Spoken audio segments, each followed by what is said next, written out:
28 anyos pa lang si Ramon Balang nang masaksihan niya ang pagpaslang kay dating Senador Ninoy Aquino noong August 21, 1983 sa tarmac ng nooy Manila International Airport na mas kilala ngayon bilang NAIA.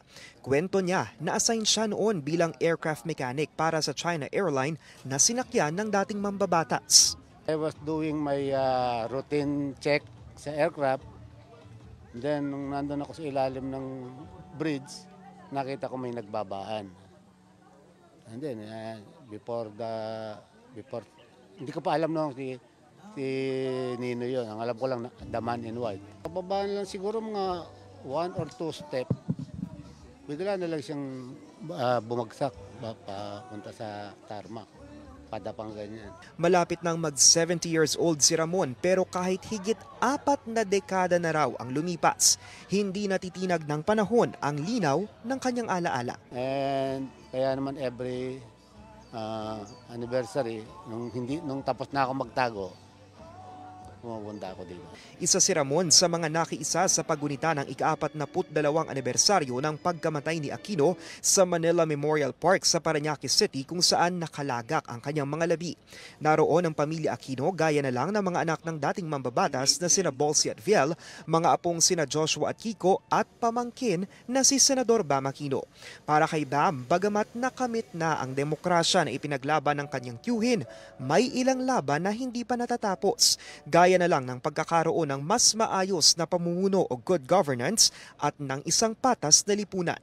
Sa Senado, nakita nyo naman po kahapon sa mga hearings, matindi na naman po yung nakawan, matindi na naman po yung korupsyon.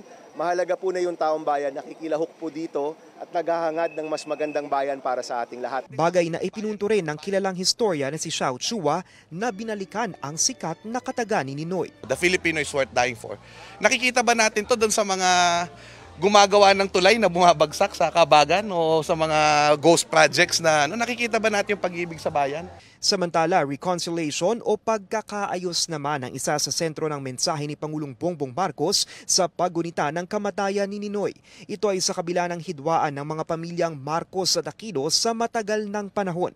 Pero kung si Kiko Aquino D ang apo ng namayapang mambabatas ang tatanungin, there's no reconciliation without justice. No? So for as long as there's no recognition of the atrocities that were committed under the Marcos dictatorship, I have a hard time. Siguro parang hope springs eternal po, pero for as long as there is no such recognition, I don't think there's much to say between our two families. Hiling naman ni Kiko na mapanghugutan ng aral ng mga kabataan ngayon ang mga ipinaglaban noon ng kanyang lolo para sa bayan na nagbunga sa revolusyon at kalayaan. Git nga ng isa sa mga tagapagbantay ng ating kasaysayan, meron tayong kalayaan ngayon dahil sa mga Pilipinong lumaban para sa bayan gaya ni Ninoy. Kaya aniya, hindi ito dapat sayangin. At higit sa lahat, huwag abusuhin. Para sa mga impormasyong napapanahon at on-demand, Lance Mexico, Newswatch Plus.